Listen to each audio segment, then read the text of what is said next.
¿Hay un padrinazgo que te hace sentir de una otra manera poderoso frente a las acciones que tomas? Para nada, a mí me han denunciado en fiscalía. Pero te manejas bajo estas instancias, ¿te gusta manejarte? Es que no hay otra manera de manejarte a nivel de consultoría de comunicaciones y de manejo de crisis si no es con el poder. Yo invito más bien a la gente que tenga cierto tipo de influencia a que me diga que quiere ayudar en ese caso. ¿Te sientes apoderado? ¿Es cierto que tienes una figura en las instancias gubernamentales? Mi hermana trabaja en la administración pública desde los 18 años. Mi intención es saber la verdad.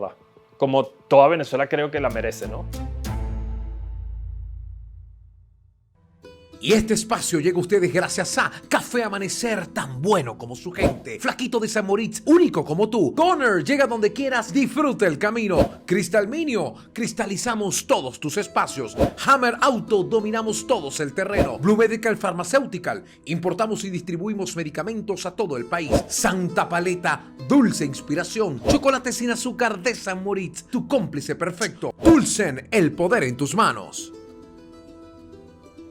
Sin duda, en los últimos años, queriendo o no, te has dedicado. Y creo que es una forma también de que has utilizado tu tiempo para estar activo en el ojo público, ¿no?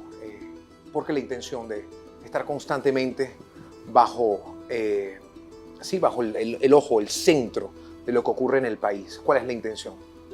Tú sabes que creo que la intención, Luis, es no tener intención. Desde hace mucho tiempo, cuando comencé en este tema de las redes sociales, me fijé que era muy caro tener criterio. Me fijé que era bien difícil mantener un criterio que no sea lo que la gente quiere escuchar. Cuando comenzaron este tema de las redes sociales, sobre todo en Twitter, existían los que llamaban líderes de opinión. Es decir, que existía un montón de gente que su opinión era tan importante que influenciaba sobre un grupo determinado de personas. Inclusive, esas personas que hablaban eran tomadas como referencia para hacer noticias. Y luego ocurrió un fenómeno que nosotros aquí en la agencia lo llamamos al control de la tendencia. Es decir, si tú no dices lo que la gente espera, te cancelan. Y me di cuenta que siendo real y diciendo lo que pensaba, porque ni mis amigos, ni mi familia, ni mis clientes han logrado, digamos, dominar qué piense o qué diga, sino yo digo lo que siento y lo que quiero, realmente eso era lo que te mantenía en una posición, o lo que me ha mantenido en una posición siempre de que tengo ojos mirando para ver qué voy a opinar con respecto a qué. Pero estás buscando esa posición, estabas buscando justamente ese centro de atención. Creo que se fue dando solo, como te digo, se fue dando solo a medida de que iba opinando y de que iba dando mi opinión y que iba teniendo un criterio, inclusive, que no le gustara a la gente. Es como una frase que dice Risto Mejide que es contundente. Dice, si cuando hablas nadie se molesta es porque no has dicho absolutamente nada. ¿Y estás dispuesto entonces, con todo lo que conlleva estar en la exposición pública y tal vez ser contestatario con lo que ocurre, de asumir los riesgos? Tengo un criterio y tengo una opinión tan sólida que no me importa la cancelación inclusive, que con oportunidades me ha llegado, ¿no? Al final, yo creo que lo bonito es que cuando mantienes un criterio, no sea desde la soberbia, sino sea desde el pensamiento crítico, porque al final si lo haces desde el pensamiento crítico, la historia te da la razón. Te voy a poner un ejemplo. Cuando comenzó, yo creo que la primera gran cancelación que yo tuve en redes sociales fue con las marchas. Yo estoy súper de acuerdo que la gente marchara y que proteste, sea cual sea la posición, pero no estaba de acuerdo que fuesen niños de 14, 15, 16 años, que eran las banderas en las esquinas de Caracas lanzando piedras con escudos pintados de blanco con una cruz roja, ¿no? De hecho, hubo más de 100 muertos. ¿Y sabes qué, Luis? Los olvidaron. Y yo soy papá y tengo niños y tengo hijos que también son adolescentes. Imagínate tú el trágico terror para un padre perder un hijo en una esquina de Caracas cuando ese papel tenía que haber sido de los políticos. ¿Y no sientes a veces, justamente por la exposición y la vulnerabilidad en que no solamente tú te encuentras, porque mostrarte ante redes te hace vulnerable ante la crítica, ante tal vez el señalamiento, justamente de que hay personas alrededor tuyo que puedan sufrir esas consecuencias? ¿Cómo capitalizas o cómo analizas, mejor dicho, tal vez ese ataque que ya no va contigo, sino va con tus hijos, con que quieres estar, con tu pareja, con las personas más cercanas? Bueno, ¿Has dispuesto a pagar ese precio también? En las redes siempre ocurre que cuando tienes una marca que polariza, que divide la opinión, y que yo creo que eso es el verdadero concepto de tener una marca, porque tú puedes tener un nombre, un apellido, una profesión o un logo, pero si tú no generas conversación en el offline, fuera de las redes, no tienes una marca. Siempre digamos que lo más maravilloso que yo siento es el cariño de la gente, llenar conferencias en todo el mundo, tener un libro que es bestseller, o sea, muchas cosas que te pasan bonitas a lo largo de tu carrera, pero obviamente nadie que haya hecho algo trascendental no ha dividido, no ha polarizado, no ha tenido enemigos formidables a lo largo de que quiere conquistar algo.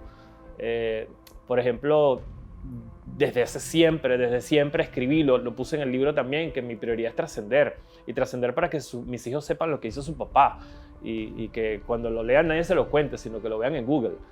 Es como una de las premisas de mi vida, ¿no? Entonces, obviamente, claro que trae a veces miedos, que trae dudas, que trae incertidumbre, pero yo creo que pararte por miedo, por incertidumbre, por duda se llama cobardía, y es lo único que no quiero tener, o digamos el único legado que le quiero dejar a mis hijos, que cuando crean en algo, lo crean con tanta fuerza que no les importe nada. Pero has sentido miedo justamente por lo vulnerable que puedan Pero claro, ser estas personas ¿quién no va a sentir, ¿no? ¿quién no va a sentir miedo denunciando maltratadores? ¿Quién no ha sentido miedo con más de 20 violadores de niños que están presos gracias a las denuncias? Llevamos creo que 7 u 8 médicos falsos que han tenido víctimas que le han dañado su vida para siempre, y hoy en día con un trabajo netamente ciudadano, porque no soy ningún ente del gobierno. De hecho, yo invito a la gente que lo haga, los pueden hacer desde su trinchera digital, pueden aportar de diferentes formas. ¿Cómo no voy a sentir miedo? Claro que voy a sentir miedo, pero más miedo me da sentir que esa gente necesita ayuda, acostarme a dormir sabiendo que puedo hacer algo y hacer un TikTok bailando, ¿no? Y justamente ese miedo, ¿cuál es el papel que intentas afrontar dando tal vez esa comunicación, papel de justiciero? ¿Sientes que las instituciones están de una otra manera corrompidas? ¿Sientes que no hay personas que buscan estos temas? Hay un tema de protagonismo por querer, sin duda, generar tal vez un tipo de matriz de opinión frente a lo que ocurre. ¿Cuál es la intención frente a justamente exponer lo que estás exponiendo? Hay dos cosas. Yo creo que también hay que quitarnos este tema de la cultura culposa. Alguien hace algo y hay que echarle la culpa a alguien de por qué esta persona está haciendo algo. Mira, esto viene sucediendo desde hace muchísimos años. En Estados Unidos, cuando un violador o un secuestrador lo están buscando, utilizaban las cajas de cereal o los potes de leche, ¿no? En los supermercados.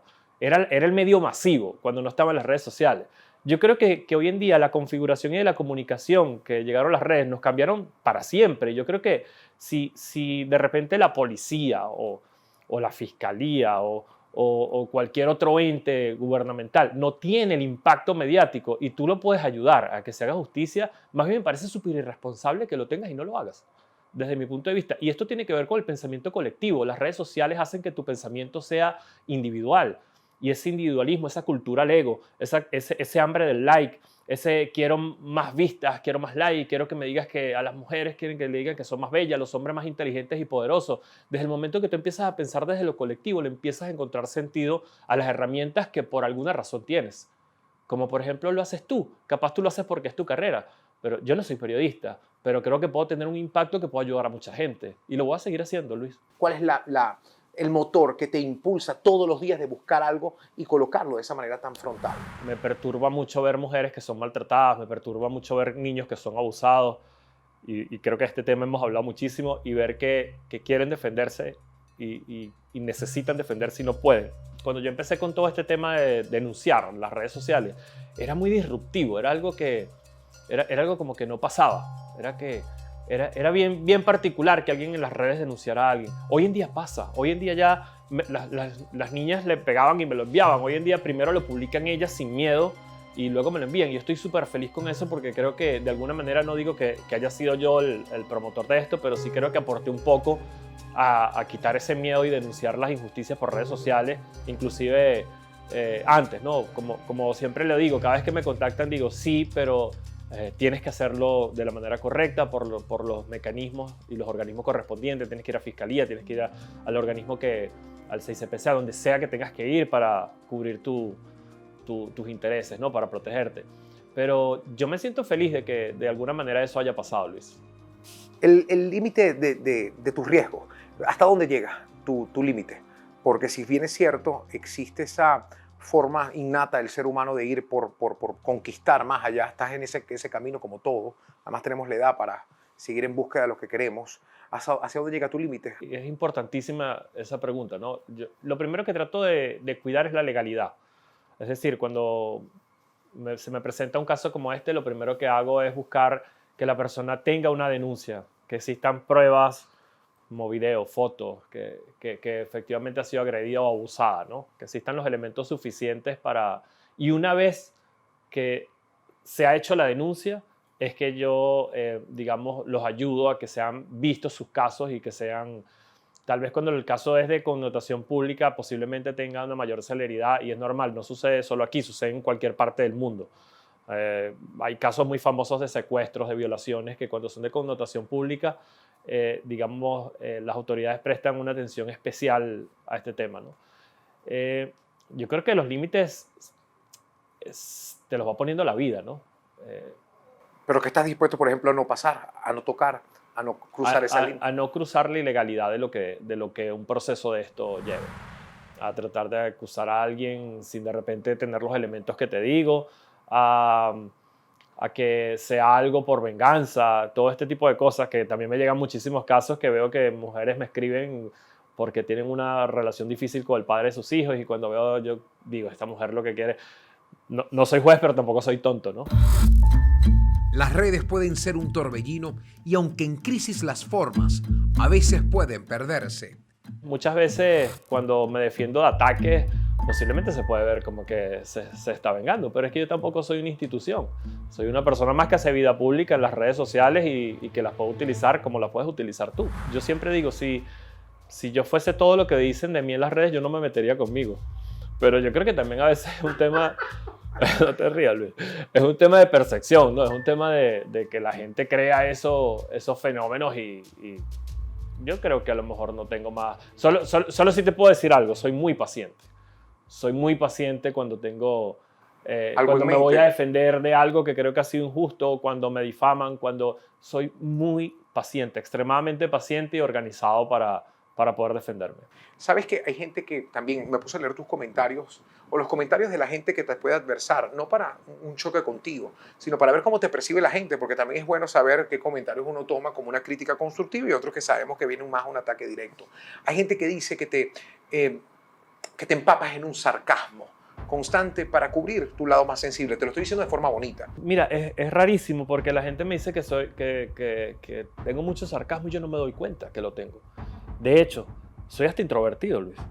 Y la gente que me conoce, y la gente, mis amigos, mi familia, la gente que conozco en la calle, inclusive yo siempre lo cuento, a veces se desilusiona porque dice, ay, pensé que me iba a encontrar el villano de las redes que todo el tiempo está en sarcasmo. Pero sí te lo dices, sí estás consciente Sí, que hay sí, esa etiqueta. Absolutamente, pero creo que es más de decir lo que quieras y lo que sientes, como lo quieres y como lo sientes, sin cuidar mucho la forma, sino el fondo. Ya lo decía Diego Rusarín hace muchísimos años en una entrevista que le hicieron. La gente cuida, hay un montón de gente que opina con una forma bellísima, pero el fondo es una mierda. A veces ni eso.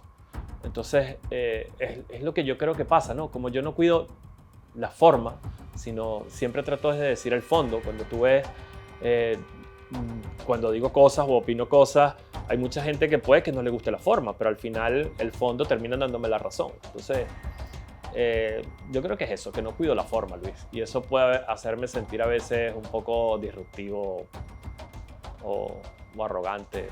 Lo asumo y no me molesta, pues duermo tranquilo con eso. ¿Y qué estás buscando tú, Israel? ¿Hacia dónde estás orientado? ¿Tus metas? ¿Qué es lo que quieres tú plasmar a futuro? ¿Qué es lo que quieres dejar? ¿Qué quieres construir?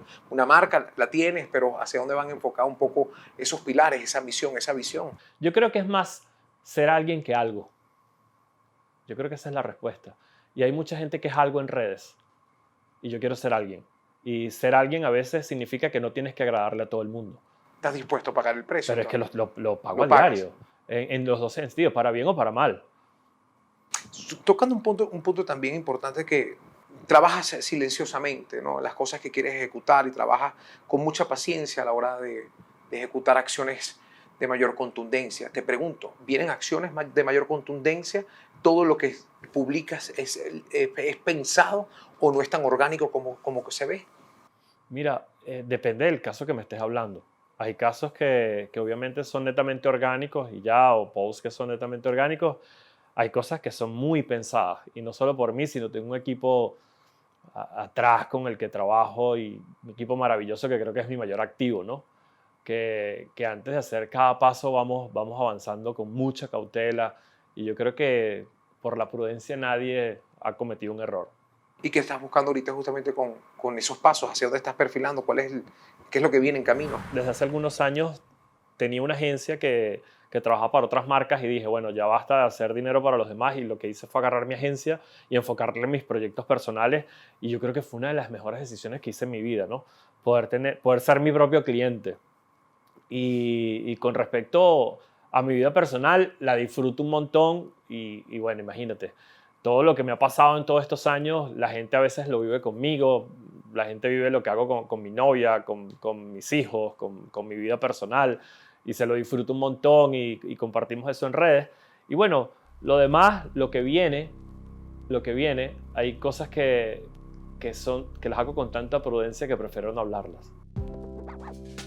Mientras para una mayoría el ego se traduce en vanagloria, para Israel es el talón de Aquiles y quizás el monstruo que puede desencadenar errores. Yo tengo una frase que me encanta mucho, que me dijo una vez alguien, ¿no? Que dice, cuando tu enemigo se equivoca, no lo distraigas. Y creo que lo único que no defendería es el ego.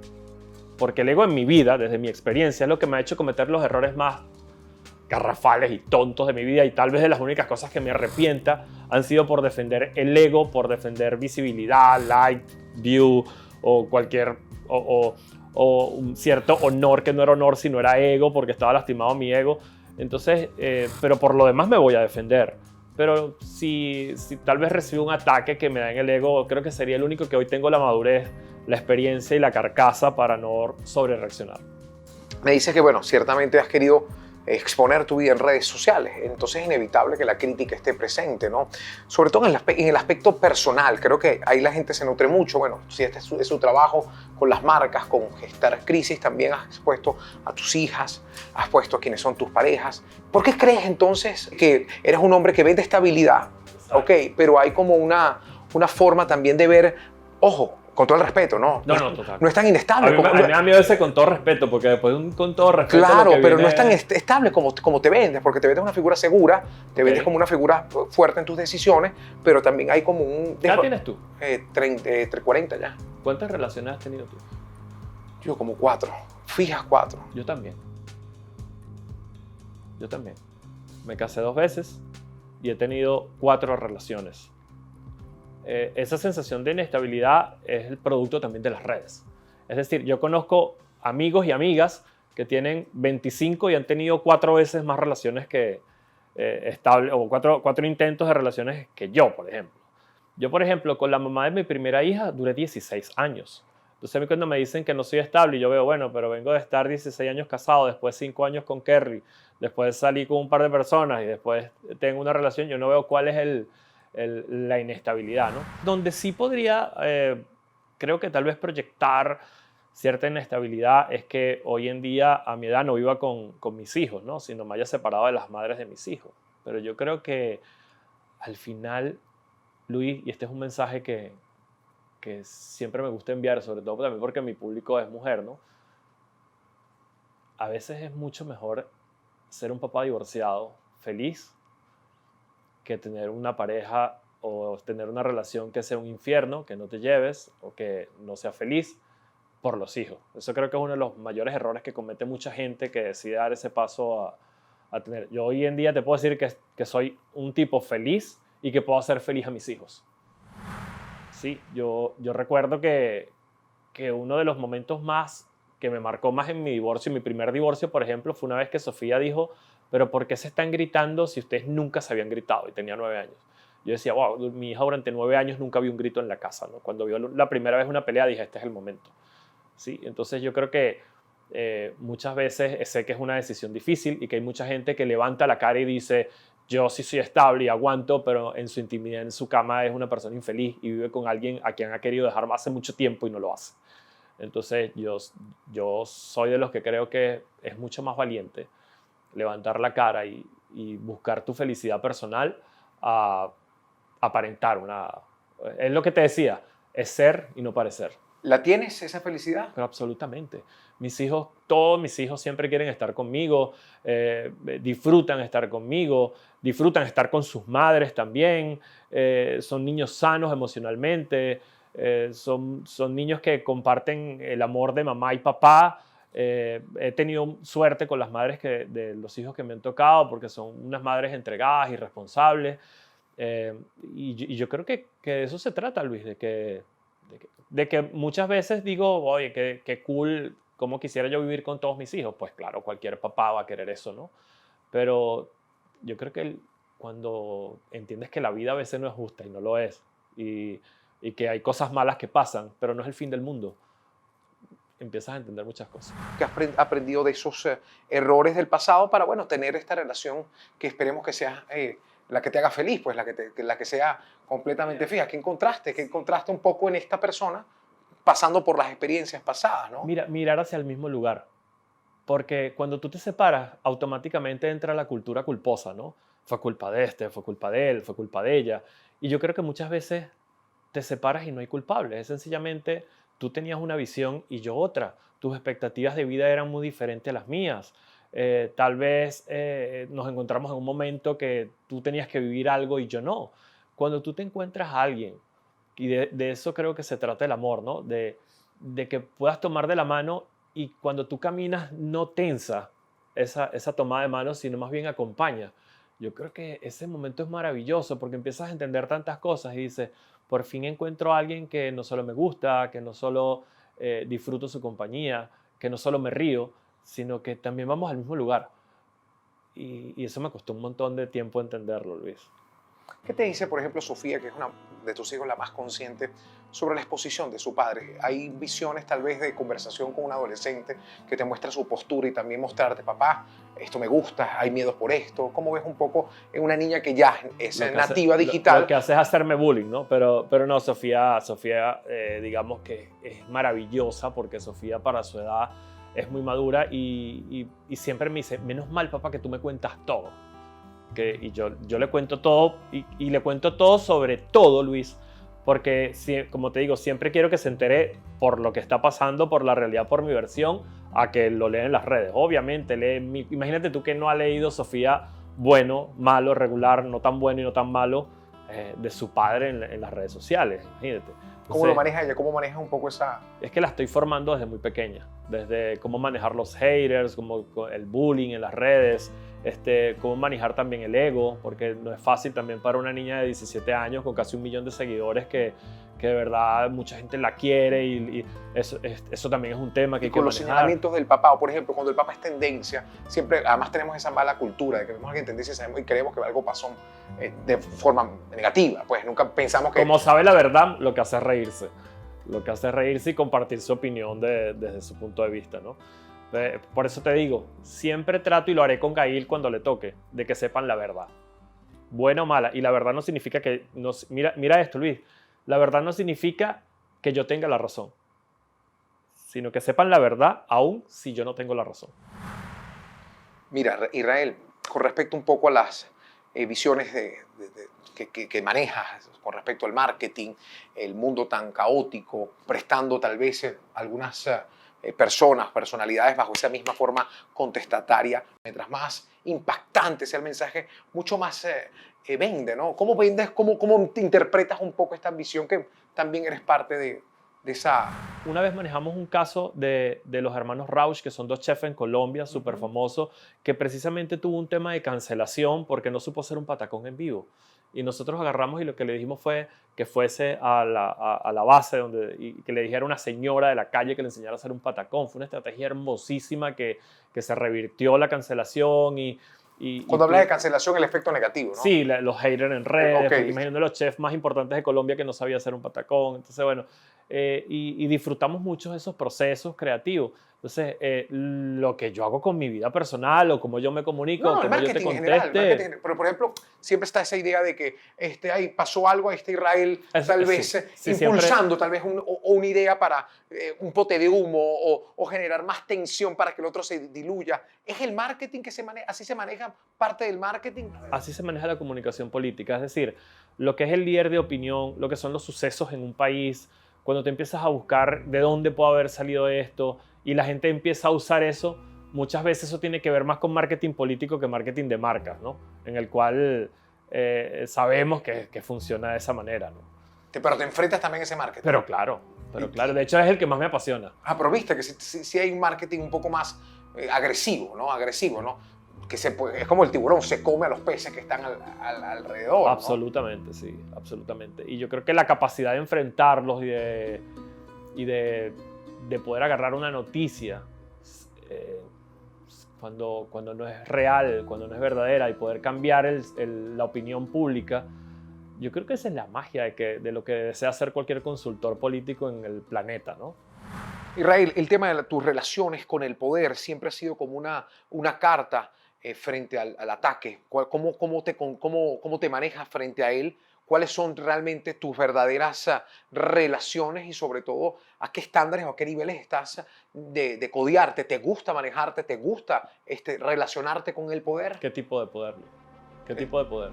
Todo tipo de poder. Puede ser el poder empresarial, el poder político se te involucra mucho, el poder comunicacional, lo estamos conversando, el poder empresarial.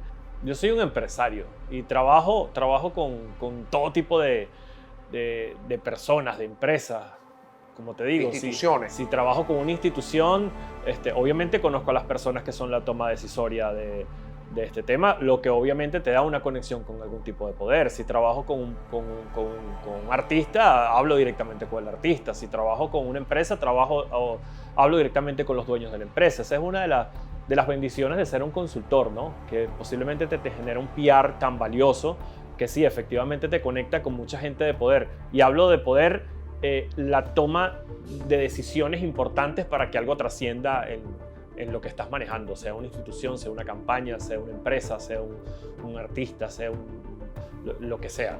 ¿Pero te manejas bajo estas instancias? ¿Te gusta manejarte es que no hay otra manera de manejarte a nivel de consultoría de comunicaciones y de manejo de crisis si no es con el poder. Pero ya, me hablas del términos profesionales. Ahora hablemos del tema de relaciones ya más íntimas, relaciones más cercanas. Esas asesorías comunicacionales, esas asesorías de marketing que haces como empresario ha permitido que generes lazos con el poder. Eso me ha permitido tener muchos amigos, eso me ha permitido tener muchos clientes, eso me ha permitido tener muchas visiones y eso me ha permitido tener muchas versiones. Y yo creo que esa es la magia de la vida, ¿no? Poder tener un pensamiento crítico propio, te guste o no. ¿Qué necesita el país para crecer fuera del radicalismo? El venezolano no tiene que ver primero con tinte político, tiene que ver con que sientas tu país, con que vivas lo que está pasando y con que entiendas. Por ejemplo, nosotros acabamos de publicar un microdocumental del Darién y lo que sufren toda esta gente que se va. Hay gente que logró montarse en un avión, irse con unos ahorros a un país y a lo mejor le fue muy bien o no, pero hay otros que se están yendo sencillamente porque piensan que ese es el mejor camino y han pasado atrocidades, ¿no? Yo sufro con eso, Luis. Yo sufro con ver de repente amigos míos que estaban aquí, que no les iba tan mal y de repente se fueron buscando un mejor futuro y están peor.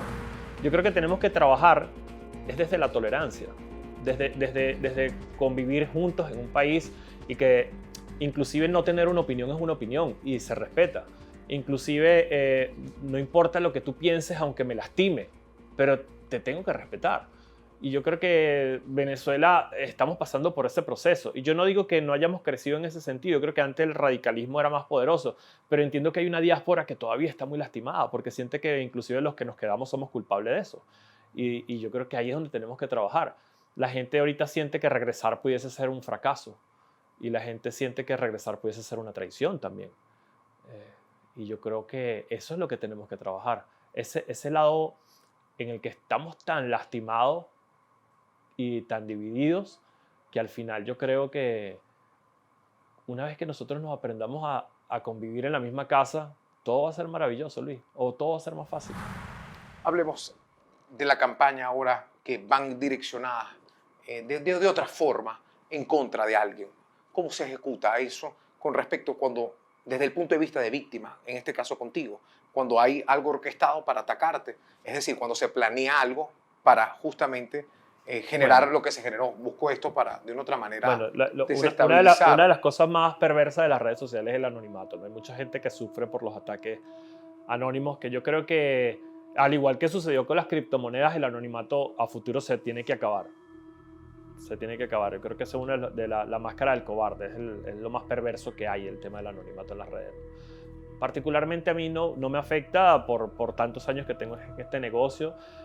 Luego se crearon movimientos de extorsión, inclusive periodistas, inclusive gente que no era periodista pero entendió que era un negocio, que si yo agarraba y te difamaba por las redes, había gente que en medio de su terror terminaba pagando cifras de dinero para que no los atacaran en redes. Yo creo que de estas campañas hay maneras de atacarlas, ¿no? Solo que hoy en día pudiese ser caro defenderse, porque muchas veces todas estas plataformas están en Estados Unidos. Tú puedes hacer solicitudes de estas cuentas anónimas a través de una corte en Estados Unidos y no todo el mundo tiene tal vez las posibilidades de hacerlo. ¿Te sientes apoderado? ¿Es cierto que tienes una figura en las instancias gubernamentales que te hace sentir fuerte frente a todo lo que tú quieres contrarrestar en redes sociales? Pero mira qué maravillosa esa pregunta, Luis. Mi hermana tiene 3 años que no trabaja en la administración pública. Pero hay algo más. Mi hermana trabaja en la administración pública desde los 18 años. Mi hermana fue adjunta a la consultoría jurídica de la presidencia del gobierno de Rafael Caldera. Por ahí empezó su carrera, es abogado, estuvo en el Ministerio de la Cultura, fue jefa civil cuando Don Vivas Terán era gobernador. Estoy hablando de esto antes que Chávez, antes que ganara Chávez. Trabajó en el Ministerio de la Cultura, ha tenido un montón de cargos y hasta hace 3 años que no trabaja en la administración pública, sino trabaja en proyectos privados. Por su cuenta. Por su cuenta. Entonces me da mucha risa cuando dicen estas mentiras porque es como que, ¿vieron? Por eso es que tiene poder, cuando mi hermana tiene 3 años aislada de sí trabajó en Fiscalía, sí trabajó en el Ministerio de la Cultura, sí trabajó con Caldera, sí trabajó con Don Vivas Terán. Fue una funcionario público de carrera, cuando ser funcionario público de carrera era la utopía de cualquier estudiante, ¿no? Que estudiaban Derecho y querían un cargo. Mi hermana me lleva 8 años y trabaja en la administración pública desde que yo tenía 9 años. Pero te sientes que tienes un piso seguro frente a la autoridad, al poder. ¿Hay algo que te hace ejecutar con seguridad por sentirte apadrinado, respaldado? Yo creo que es la verdad. Yo te invito, Luis, a que tú lo hagas. Vamos a hacer un ejercicio. Te invito a hacer un ejercicio. El próximo caso de maltrato o de que hayan violado a un niño y yo tenga las pruebas y yo tenga toda la denuncia como me llega, yo te lo voy a pasar a ti primero. Y yo quiero que tú lo subas a tus redes. Y quiero que veas que muy posiblemente la Fiscalía te va a prestar colaboración, el 6CPC te va a prestar colaboración, la Policía Nacional te va a prestar colaboración, cualquier ente que tenga jurisdicción o que pueda tener un brazo ejecutor, te va a prestar colaboración, porque ¿quién puede ir contra el bien? ¿Quién puede ir contra ayudar a un niño abusado? ¿Quién puede ir contra una mujer maltratada? Entonces, es sencillamente que lo estoy haciendo yo. Tú publicas entrevistas, yo publico maltratadas. Entonces, si a mí viene un fiscal del Ministerio Público y le interesa el caso porque quiere hacer justicia o quiere ayudar a una persona y lo hace, porque eso tiene que ser, digamos, juzgado negativamente. Y te invito, es más, yo pongo ese reto personal hoy, no solo contigo, con cualquier influenciador que tenga alcance en redes. Pero te sientes apadrinado, hay un padrinazgo que te hace sentir de una otra manera poderoso frente a las acciones que tomas. Para nada, a mí me han denunciado en Fiscalía, a mí me han acusado, a mí me han amenazado. ¿Qué voy a estar yo apadrinado? Sencillamente que es lógico que si yo coloco un niño que fue violado de 6 años, como la niña de Machique, que la violaba su padrastro desde los 6 años, ¿cómo no lo voy a publicar? Y como un gobierno o como un fiscal o como una autoridad no se va a sensibilizar con ese caso y no va a ayudar. Entonces yo invito más bien a la gente que tenga cierto tipo de influencia a que me diga que quiere ayudar en ese caso, a que me quiera ayudar y yo se los paso, para que tú veas que no tiene que ver nada con que yo conozca a nadie, tiene que ver con la coherencia, con la lógica, con lo humano, con lo colectivo más que con lo individual. Hay una parte del país que es muy sensible con el tema de Óscar Pérez. Hay una parte del país que lo ve como uno de sus héroes, ¿no? Y que ha sido traicionado por figuras que no han sido develadas de una forma directa. Apareció tu nombre. ¿Qué relación tienes con este caso y sobre todo por qué hay un ensañamiento directo como uno de los culpables de su asesinato? Bueno, yo te digo lo que pasó con Óscar hace hace 4 años, hubo un montón de cosas que pasaron cuando él salió a la luz pública siendo un protagonista muy activo en redes sociales, ¿no? Yo recuerdo que yo coloqué un post como lo colocaron muchos influenciadores, muchísimos influenciadores que no voy a nombrar, pero que no creían en lo que estaba pasando. Obviamente nosotros, los que vivíamos aquí, sentíamos que era como una película y lo veíamos un poco hasta, ¿será esto real? Todo el mundo dudaba.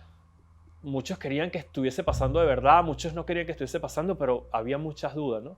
Y yo recuerdo que coloqué "no lo sé, Rick" en uno de mis posts y yo siento que lo ofendí tremendamente y me contestó, ¿no? Me contestó allí: "Conozco tus actos y pronto depuraremos el país como tuyo". En ese momento lo tomé como divertido, como una de las cosas más que me pasaban en redes sociales, ¿no? 4 años después veo que sale esta nueva ola de acusaciones, hasta ahora sin bases, que yo quiero que tengan las bases, ¿no? Quisiera contarte tantas cosas, Luis, de lo que hemos averiguado de esto. Quisiera contarle al país completo de dónde viene esto y con qué intenciones vino. Pero entonces tal vez empañaría o no estaría siendo disciplinado con mis abogados. Pero ¿cuál es el empeño de una madre en señalarte a ti? ¿Tú crees que una madre va a arriesgarse a denunciar a alguien públicamente sin no tener las pruebas? Yo quisiera que no. Yo quisiera que no, porque yo soy padre y puedo sentir empatía con lo que el dolor que puede sentir una madre al perder un hijo, ¿no? Por la circunstancia que sea. Yo no quiero nunca estar en sus zapatos, ¿no? De tener que llorar un hijo. Y no tengo nada personal en contra de la señora mamá de Oscar, pero sí creo que ella dé una respuesta, no solo a mí. Cuando hablamos de una respuesta, hay una figura que sin duda emite un comentario muy complejo, muy duro, muy directo, un señalamiento bastante chocante, bastante impactante es la palabra. ¿Crees que hay una intención con ese punto de tu lado? Hay una persona que dio la cara y emite esta acusación hasta ahora sin poder probarla. Si yo tuviese las pruebas de que alguien asesinó a mi hijo, la saco al segundo siguiente. Sí, soy yo el que denuncio. Yo lo estoy haciendo al revés. Yo voy a que demuestren que soy culpable. ¿Y por qué tú? ¿Por qué ella te señala a ti? Vuelvo a hablar sobre ese grupo o sobre esas intenciones, sobre esta señora. Si eres inocente, porque hay un señalamiento directo. Esa directo. pregunta es la que me tienen que responder a mí, no yo. Esa es la pregunta que yo voy a llegar a que me respondan. Pero tú serías capaz, ahora te pregunto, sé que es complejo de llegar a una situación tan crucial como vender a alguien en un momento político crucial. Lo que quiero mi intención es saber la verdad. Como toda Venezuela creo que la merece, ¿no? Es la verdad. Pero tú tienes algo que ver con ese caso. Pero ¿cómo voy a tener que ver, Luis? ¿Cómo voy a tener que ver algo con algo tan al lado de los cabellos, no? Pero yo lo que quiero es ir a donde esté la verdad. Y yo voy a hacer lo que ellos tenían que haber hecho. Buscar la verdad. No solo aquí, sino donde me tenga que presentar. Aquí, en Estados Unidos, como lo estoy haciendo. Y quisiera contarte tantas cosas que sé y tantas cosas que sé que van a pasar, pero hay que esperar. Mira, hay una visión de país muy distinta ya para ir cerrando en la actualidad, ¿no? 2014, 2017, ¿no? Siempre te has mantenido en el país. ¿Cuáles son las razones por las que te has concentrado en Venezuela?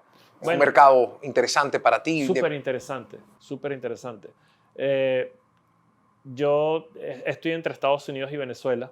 Yo recientemente metí un permiso para poder estar en Venezuela 2 años más sin ir a Estados Unidos. ¿Y eso por qué? ¿Por los papeles? No, yo soy residente americano. Ajá. Sin embargo, metí un permiso recientemente para poder estar 2 años más aquí en Venezuela, ¿no? Tengo negocios en Venezuela, tengo mi familia en Venezuela.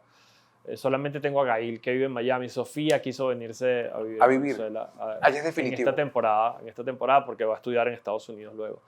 Y yo creo que lo que se hace en este país es maravilloso.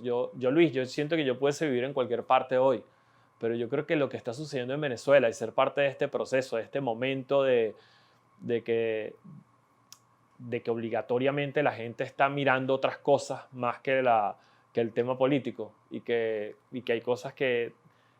Te voy a poner un ejemplo, si quieres que aparte un poco el lado romántico y entre más en el lado mercantilista. Los multimillonarios rusos antes de la guerra eran 19 años menores a los multimillonarios occidentales. Y es porque venían en un país que estaba tan deprimido y con una crisis económica tan profunda que cualquier idea era explotada de una manera que en otro país desarrollado no ibas a hacer el dinero ni ibas a tener el éxito que tenías en ese momento en la Unión Soviética. Entonces yo creo que como todo empresario, mirar profundas crisis, hay tremendas oportunidades porque todo está por hacer, o hay muchas cosas por hacer. Yo me quedo loco como hay en Venezuela. Hoy es el país del emprendimiento, ¿no? Esa famosa palabra. Y como ver jóvenes que tienen 24 o 25 años que están haciendo lo que en otro país hace gente trabajando durante 20 años, me parece maravilloso. Y más todavía si es tu propio país. Desconozco un poco el tema de las criptomonedas, de las tendencias económicas digitales, pero ¿hacia dónde va tu proyecto visualizado? Nosotros tenemos 7 empresas que manejamos desde acá, desde proyectos educativos hasta proyectos, por ejemplo... ¿Educativos como cuáles?